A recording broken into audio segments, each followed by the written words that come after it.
Bankless Nation, I am super excited to introduce you to Mustafa Al-Bassam. Mustafa is a co-founder of Celestia and CEO at Celestia Labs, authored the Lazy Ledger white paper back in 2019. We'll get into what that is and what that means, which kicked off the Celestia project. Previously, Mustafa was the co-founder of Chainspace, acquired by Facebook. Mustafa, welcome to Bankless. Thanks for having me. Joined by Mustafa, we got Ismail Coffey. Ismail is a co-founder and CTO of Celestia previously. Ismail was a senior engineer at Tendermint and the Interchain Foundation. That's the Cosmos ecosystem. Ismail, also, welcome to Bankless. Thanks for having me.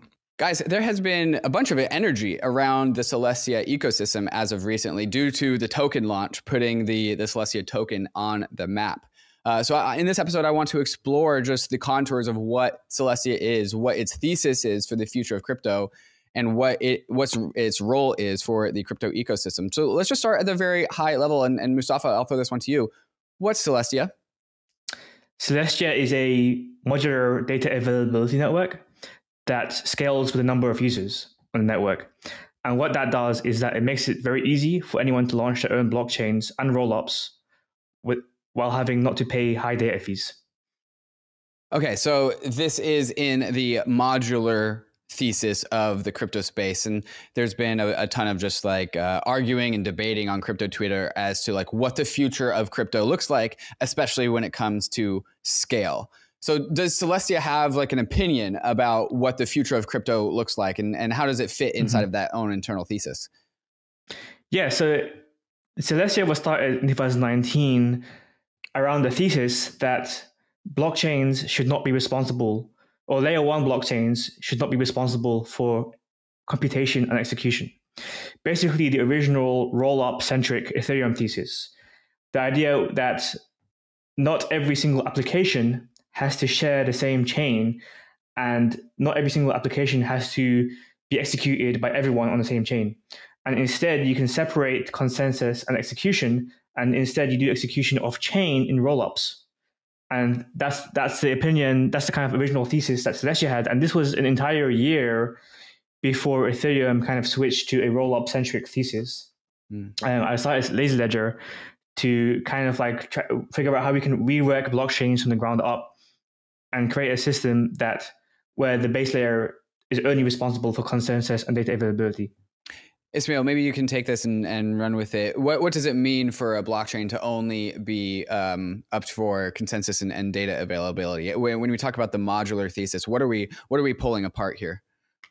So basically, we're pulling apart. Well, Mustafa already mentioned it, kind of. We're pulling apart the execution from consensus and data availability. So if a chain does only consensus and data availability, it means applications post their data, their blocks, their transactions on Celestia, and they get ordered. There's consensus on that order, and then the execution happens in the rollup or off chain, like not on Celestia.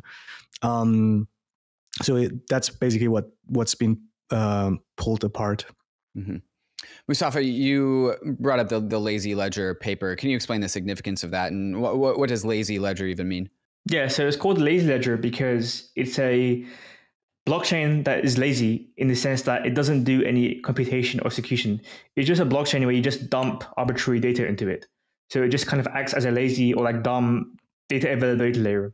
And the kind of original idea behind this is, well, like I was kind of involved with the Ethereum research space in around 2018, 2019. And back then, people were discussing the kind of Ethereum 2.0 sharding roadmap. And the kind of like missing piece of the puzzle from that was data availability sampling and the idea of how can we scale data availability. And so it was kind of around then that I kind of realized that the core primitive of a blockchain, like what a blockchain fundamentally is just a proof of publication system where you can just dump arbitrary data into it and it orders it and makes it available.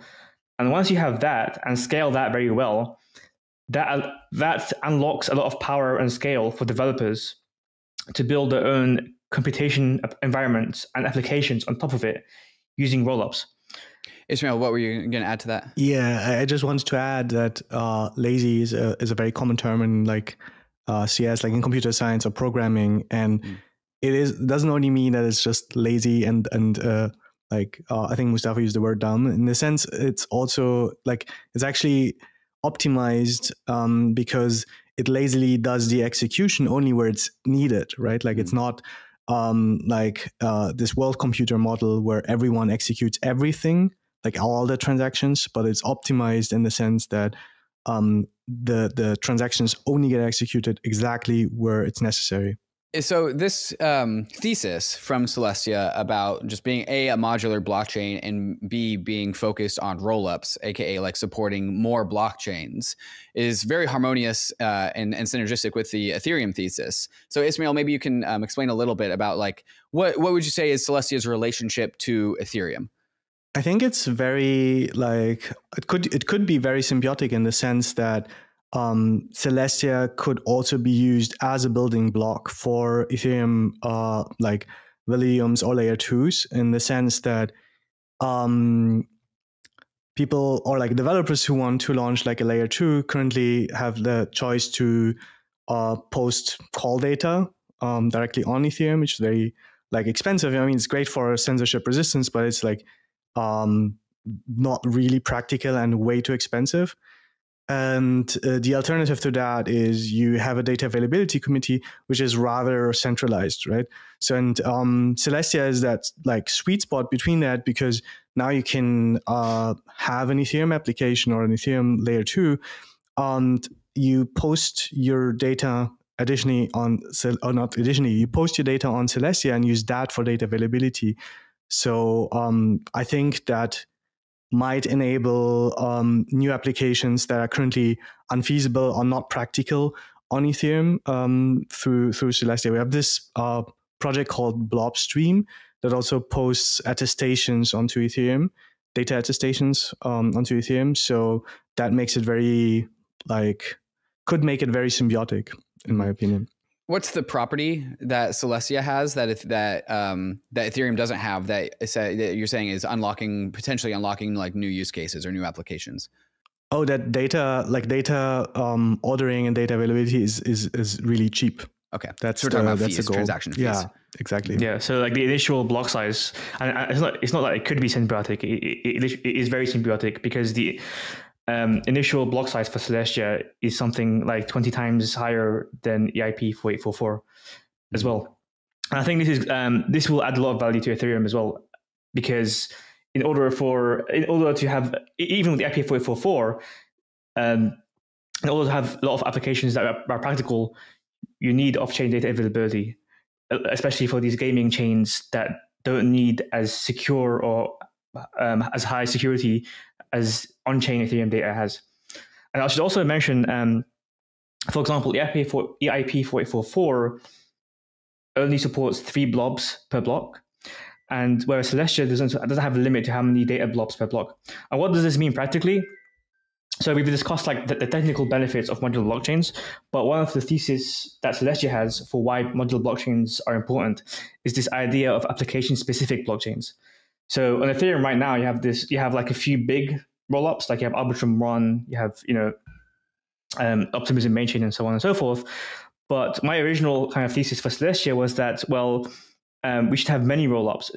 So it's very similar to the Cosmos vision, where you have many blockchains, except that those blockchains will all be sharing the security. And so you have this idea of application-specific rollups, and that's a very powerful idea that can lead to inherently better products. Because what that allows you to do is it allows you to create modifications to things like the EVM, or create computation environments that can do things that inherently aren't possible without a custom execution environment. So to give you some examples, so for example, there's a rollup on Ethereum right now called Manta, which has modified the EVM to add certain ZK, zero knowledge opcodes, to make things like zero knowledge Hold'em possible. So there's an actual application running right now that wouldn't be economically feasible to run with an unmodified EVM. And then you've also got like a project called Kurucuları, which modified the EVM to embed an actual game as an opcode to the EVM. So they've managed to create like a 0.5 second tick engine for their game, where you can have like a real-time strategy game where if you move your character, it moves immediately. And that inherently requires modifications to the Ethereum virtual machine. And so our thesis with application-specific blockchains, that like we can imagine a world where there might be thousands or tens of thousands of rollups rather than 5 rollups. I mean, you see this today. There's a project on Celestia called Dimension with 11,000 rollups deployed via Celestia via this project. And so you can imagine in the future, if you go to L2 beat, you can imagine in a year or two from now, it's not going to be 30 rollups. It might be 10,000 rollups. And that's going to be inherently enabled by Ethereum L2s posting their data onto Celestia, because those application-specific rollups will inherently be enabled by much greater data throughput and greater quantity of data blobs. Just to parse something out that you said, so we have a bunch of layer 2s that are tinkering and playing around with new virtual machines, forking the EVM, or sometimes even just not even starting with a EVM and just having a brand new virtual machine to power that blockchain. But that you can freely tinker with a virtual machine and settle on Ethereum. Celestia isn't unlocking anything there. That's not new. But what you're saying is that the data availability is enabling these things to actually have the low fees to actually have the use cases that the tinkering of the EVM does enable, right? So it's not like you can tinker and change up a virtual machine blockchain on Celestia any more or less than you can on Ethereum. It's just that the cheaper fees due to the supply of data from Celestia just opens up the landscape of when you do tinker with a virtual machine, you can get more use cases out of it. That's the way to interpret this? Yeah, and also it's the fact that with the IPA44, for example, you can only fit 3 data blobs per block. And so you can, like, a rollup can only buy like 100 kilobytes of data at a time. So with rollup, you can buy as little as 500 bytes. So with that kind of like the minimum unit of data you can buy, that inherently enables Ethereum to have a lot more, to have this proliferation of smaller application-specific rollups. Right. So 4844, like three blobs per block, I think. So like 3 rollups can post like their state root to Ethereum after 4844. But how does this compare to, and so 4844 is proto dank sharding. How does Celestia compare to full dank sharding? Yeah. So it's not, it's not yet clear how many data blobs full dank sharding will support, or like what the full roadmap is there. But generally speaking, Celestia already supports 8 megabyte blobs, so which I think is, like, as of today, is around half of the maximum throughput that dank sharding plans to support in a few years time. So I think the main benefit here really is through the blob stream bridge. Ethereum rollups, Ethereum can remain a lot more competitive with other layer 1s by having access to this much higher data throughput to allow rollups to scale, and also to allow for application-specific rollups to proliferate. And I should also say that like Celestia and Ethereum are actually very kind of similar in some sense, because they share very similar values. Because as I said, when I was kind of working on or looking at Ethereum research back when Ethereum 2.0 was still being planned, I was really interested in how to make sharding work, and one of the key primitives of sharding was data availability sampling. And so I co-authored this paper with Vitalik on data availability sampling, and data availability sampling is basically answers the question of, like, how can end users or light nodes verify that the data behind the chain was actually made available without them having to download all the data themselves, because that's inherently required for schemes like fraud proofs or ZK proofs. For fraud proofs and ZK proofs to work, you need to know that data is available. And you can just increase the block size, but that will halve the ability for end users to actually verify the chain. But with data availability sampling, end users can download small parts of the chain. Like if they download 1% of the chain, they can verify that 100% of the chain is available. And so this is very different to other off-chain data availability solutions on Ethereum, like data availability committees. Because with data availability committees, you have to trust that committee in order to make sure that data is actually available. But with data availability sampling, the end user can actually verify that the data is available themselves. And that's basically also the end goal of dank sharding. And so, like, from a values perspective, it's very kind of aligned that, like, end user verifiability is very important for decentralization. I know one thing about the economics of Celestia is that the supply of bandwidth, if you will, the supply of data increases the more that people use it. This is a line that I've heard. Mustafa, could you explain how that works? Sure. So as I mentioned, with data availability sampling, you can have a system where you have light nodes. And what light nodes are is that if you go on MetaMask right now, how does your MetaMask interact with the Ethereum network? Right now, it just uses a centralized RPC endpoint like Infura, for example. But one of the original goals of Web3 is that users should be able to verify the chain themselves without having to go through trusted third parties. And the idea of light nodes and light clients are important to achieve that, because the idea with the light node is that you can run a node locally on your phone or your computer that connects to the network directly and can verify the chain with very little resources using technologies like fraud proofs or ZK proofs and data availability sampling. And with data availability sampling, what happens is every light node downloads a very small piece of the chain. And so the more light nodes you have, the more pieces of the chain they're downloading.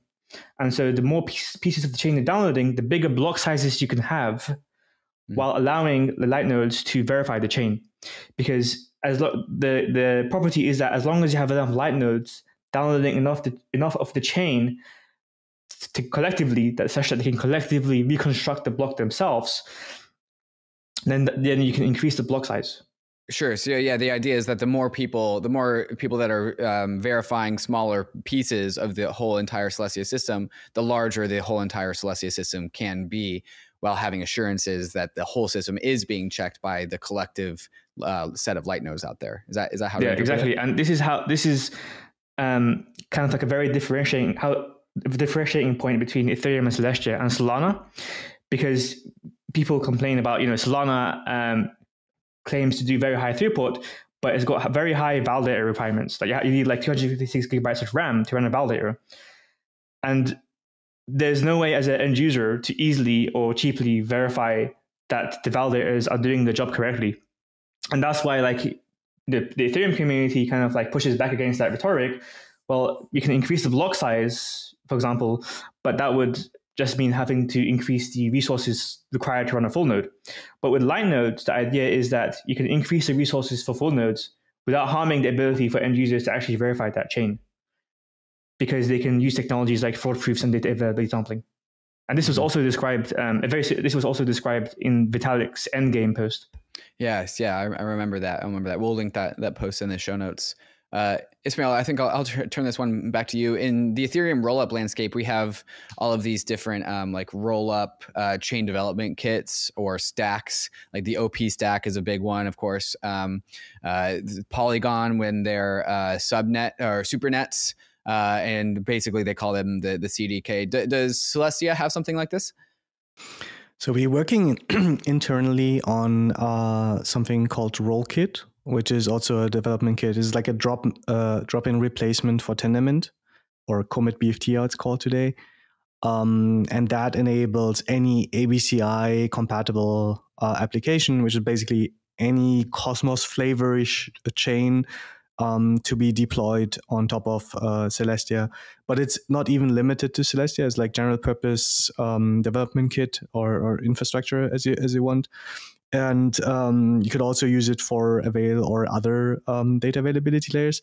But we're developing it. That's the only one we're developing in-house. But there's a big community that are working on SDKs, for instance, like Sovereign SDK, Dimension, basically, that Mustafa mentioned earlier, can also be understood as an SDK.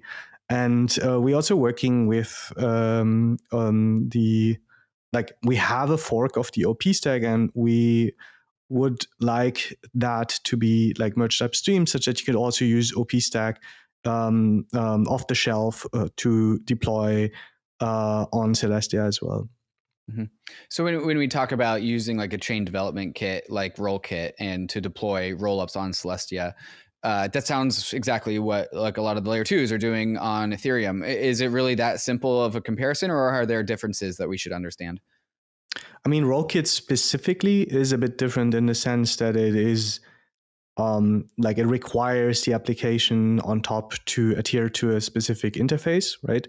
But I think all these SDKs, like the beauty of Celestia is like you could potentially use like all these execution environments in one flavor or the other on top of Celestia as well. There's no limit on what you can build on top for like EVMs or any execution environments. So I think the main difference is that like in Celestia, we like welcome basically all the whole zoo of SDKs and developer tooling into our ecosystem as well.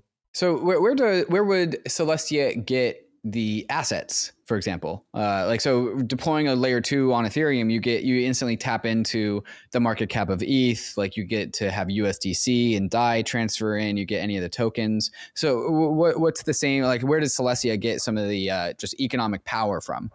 So on Celestia directly, there's no direct, I mean, it's connected through IBC with the Cosmos ecosystem. And I think ideally the community should decide on a bridge to Ethereum as well directly. So, but into like from Celestia directly, there won't be many like assets in and outgoing, because it just doesn't make sense, because like the applications are who need these assets, and they live on top of Celestia. So there will be bridges. There are like different bridging providers already for these, but ideally this would also be be happening in a more trust minimized way. Yeah, so I think like a good way to put it would be that like on Ethereum, the rollups scale the base layer, whereas on Celestia, the base layer scale the rollups. But that being said, obviously, for rollups, bridging is still important, and we do have a very early kind of bridging ecosystem. So there's, for example, there's IBC, as Ismail mentioned. You can have IBC bridges between Celestia and rollups, and then you also have like projects like Hyperlearning. They have a bridge called Dexus, which you can use on Usenexus.org right now, where they've actually got bridges right now between like you can bridge Celestia to other rollups, including Arbitrum, for example. So how does the native token of Celestia, the TIA, call it TIA token, what's its role? How does it make the whole system like work? So its main purpose is that, like, first of all, it's like a staking token, right? It secures the network the same way as ETH is used to secure the proof of stake network. For like via staking. But the other big utility there is that it is used to pay for the data, right? Like if it's Rollup or application specific Rollup posts data on Celestia, the fee is paid in TIA. Kind of like how when a Rollup on Ethereum pays to post data on Ethereum, it pays it in Ether. Exactly. Same thing in Celestia. Is there like an economic model, kind of unlike like EIP 1559, where the TIA token is burnt, or like what's like the supply characteristics like? So currently there is no fee burning, like not an exact equivalent of that. So currently the fees are distributed to stakers, like they don't end up at the like with one proposer, like block producer, but they're distributed according to like the weight of the stake. It's also a delegated proof of stake. It's a bit different than Ethereum's staking model. But yeah, it gets distributed to the stakers or delegators. And but we are thinking about fee burning as a viable way forward for fees. I think fee burning specifically makes sense if there's like a lot of transactions, right? And there's like a fee market, and you like balance it out. And I think that's something that's also on our roadmap. Yeah, I should mention we have a very similar kind of protocol improvement process like Ethereum. We have a version of IPs called CIPs, Celestia Improvement Proposals, and I think the community plans to make some kind of like fee burning proposals there. Certainly. Yeah. Okay. And just to take an easy question off the table, the Celestia it's a blockchain. And so there are blocks with certain sizes, and there's certain levels of demand for that block space. And then that demand is purchased in the TIA token, correct? Yes, exactly. Okay, cool. Is the like economic model for Celestia somewhat similar to like like a lot of the Solana people will say that the Solana case for the economics behind Sol is that they make it up on volume. And so like with Celestia wants to have not just like a few rollups, it wants to have many, many, many rollups. And so like in terms of like long-term economic sustainability for Celestia, is it like, well, it's never really going to make economic sense if Celestia is only supporting a few blockchains, even if they are really, really big, beefy blockchains. The idea is that there's just so many blockchains and they're all paying a small amount that Celestia, like the long-term economics comes from like making it up on volume. Is that right, the right model to understand this? Yeah, so like I have a post on the forum called the core values of the Celestia social layer. And one of those values is that we should try to achieve economic sustainability through economy of scale, instead of trying to achieve economic sustainability through artificial scarcity of resources or like highly contested state. Because ultimately, we're all here to we're all in Web3 to try to provide products to billions of users. So I think like the healthiest way to be economically sustainable is not through artificial scarcity, but to try to provide sustainable, high-quality block space to serve billions of people. And I think if you do that, then I don't see any reason why you can't achieve economic sustainability while having affordable transaction fees. Something that was mentioned earlier that I want to make sure that we dive headfirst into is this thing called Blob Stream. Ismail, I think you brought it up. Could you just explain what Blob Stream is? So basically, it streams the data attestations onto Ethereum such that Ethereum layer 2s, so to say, can read the data attestations directly on Ethereum instead of like having to read the attestations from Celestia additionally. So it's basically a more like it enables a more decentralized way to handle data for a layer 2 on Ethereum. So instead of a data availability committee, you have like a more decentralized solution there, while still being very inexpensive. Instead of like posting on Ethereum, that's the main. I think that's, without going too deep, that's the main explanation, I would say. Is a way to understand this. It's basically like a bridge, not for assets, but for data. It's a data bridge between Ethereum rollups and Celestia. Exactly. So it's like you can think of it as like a one-way bridge. Mm-hmm. You post the headers and these like data attestations of Celestia on Ethereum. That's basically it. So as far as I know, only Ethereum and now Celestia are going after like the rollup roadmap. I don't think there's any other like chain out there. Maybe, I mean, Cosmos is similar to this, the app chain thesis. But really there's no, like Celestia is the only thing like Ethereum in the sense that there's like one single settlement layer. Ethereum is a settlement layer for assets. Celestia is a settlement layer for data. But these are the only two ecosystems really going after like the thesis of producing rollups, and not just a few rollups, like thousands of rollups. And so like it's the kind of, if unless without any new player entering this arena, is the kind of the long-term conclusion for Celestia, some combination of Celestia native rollups and then also selling its data to Ethereum rollups. And that's kind of just like the grand scheme of things. Yeah. I mean, I should also mention that like there are some other kind of rollup centric projects since then. So I think like, for example, Tezos is trying to have a rollup centric roadmap. And I think there's some early experimentation of rollups on Cardano. I mean, I don't know how that's going, but like Celestia, but what I would say is like Celestia is the only kind of base layer that has been created from scratch specifically with the rollup centric ecosystem in mind. And as you said, like we're not opinionated on how people use that base layer. Like the core value here is you want to create a credibly neutral base layer, and you can for data availability and consensus, and that's completely neutral to any execution environment that builds on top of it. And as you said, like people are kind of like free to use it however they want, whether it's as an Ethereum L2 or a Validium that uses Celestia as data availability layer for Blob Stream, or whether it's a sovereign rollup directly on Celestia or using some other settlement layer. Kind of that's up to the user, because that's kind of like the whole point of modularism from our perspective, which is that users have the flexibility, developers have the flexibility to choose how they want to, what elements in the stack they want to use. And as any kind of technology stack matures, and we also saw this in Web 2, for example, in Web 2, you had this rapid modularization and software as a service architectures popping up, where users kind of had like these microservice architectures and virtual machines where they can like have different components they can plug and play around with. And so as any technology stack matures, you have a modularization of the stack where developers can pick and choose what makes sense for the application. And that's what we're trying to do. And that's how we see the blockchain space moving forward.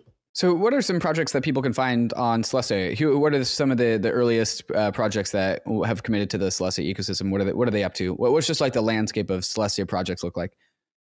Yeah, so it's kind of like a wide-ranging landscape. So you have various rollup frameworks that support Celestia. So for example, you've got Dimension, and Dimension is a Cosmos bridge, Cosmos rollup settlement layer that supports Celestia for data availability. So you can deploy a Cosmos rollup on Dimension that uses Celestia for data availability. And right now they've got an incentivized testnet with around 10,000 rollups deployed. And I think that really kind of illustrates the point where we're trying to make deploying a rollup as easy as deploying a smart contract.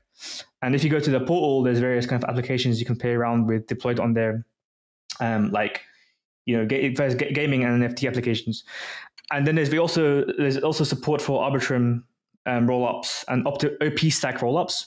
So there's a few projects building OP stack rollups that plan to use Celestia for data availability. So there's one called Manta Network, which I mentioned earlier. It's kind of like a rollup that has certain ZK opcodes to make certain privacy preserving applications like privacy preserving holding possible. They're already on Ethereum mainnet, but they're planning to use our OpStack integration to support Celestia as data availability for cheaper transaction fees. Ismail, when you guys like daydream about potential future use cases or potential future ideas that somebody could build, is there anything that comes to mind here? I mean, I dream of like basically anyone like today, if you deploy like an application, you just like have an app store or wherever you host it in some like cloud provider. I think ideally we'd have something where you can like deploy your rollup, like your small rollup, quickly in a browser and like run it with your community, run it with your friends, and like tear it down once you don't need it anymore. So that's basically like a use case. I think like ephemeral rollups, so to say, like is something I would like to see.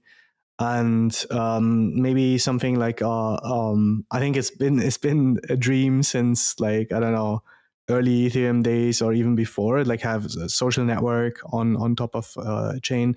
And I think maybe not like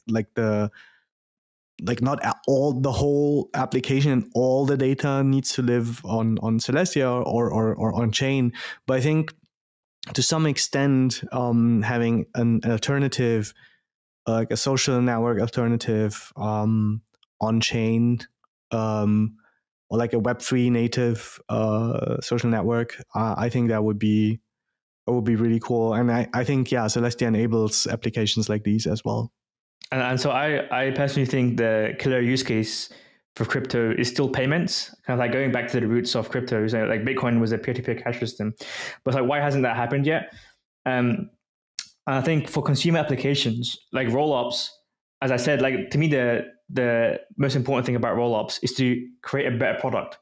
To me, rollups are not just about like better scale or decentralization, but fundamentally to create a better product. So you know how the Solana people, they say the goal of Solana is to have like Web 2 scale blockchains. But I think like rollups are actually what will achieve that.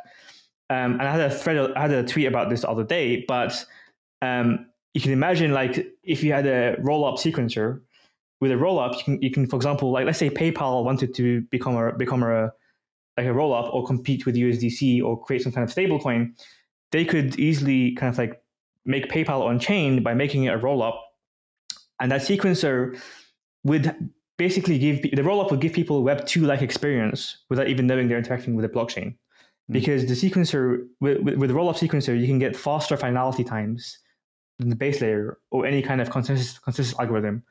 So it's like Solana has 400 millisecond block times, but with a rollup sequencer that inherits base layer censorship resistance and security, you can have Web 2 level finality or latency, like 10 millisecond latency.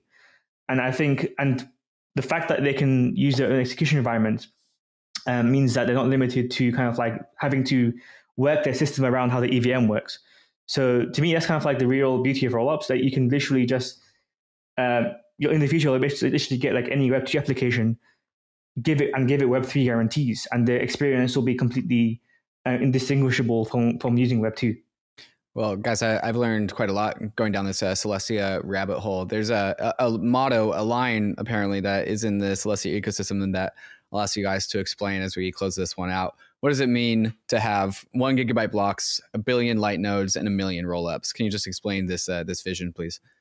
To achieve like what Mustafa mentioned, for instance, his vision, like you have like Web2 style applications and all this, you need like a very large block space, right? Like we want to move away from the scarcity mentality and have like abundant and very inexpensive block space. And to achieve that, we want to aim for like massive blocks, but we don't want to, so that's the 1 gigabyte blocks, right?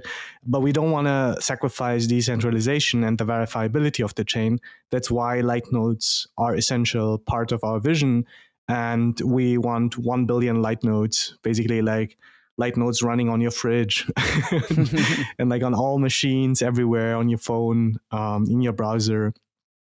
So these light nodes are necessary such that the massive blocks actually can be reconstructed in the case of a wolf-folding attack, but also also we want to empower users to actually verify the chain. That's the 1 billion light nodes, and obviously the applications on top are what matters. So that's the 1 million rollups we want. We already seen this in with Dimension 11,000 rollups, but we want to make it as easy as possible, such that like even today's Web2 developers come and say like, oh, I can also just deploy this as a rollup. So why not 1 million rollups? Beautiful. Love it. When you guys are done with this podcast, it's Monday. So they've got another long week of crypto ahead of us. Mustafa, what's the first thing that you're going to go back and get working on? Like what's the near-term focus for the Celestia team right now? So, yeah, I mean, in the short term, we're making various optimizations to the Celestia node software just to implement things like pruning. So it's like these very short term kind of optimizations that we have to do straight off the mainnet, pretty much.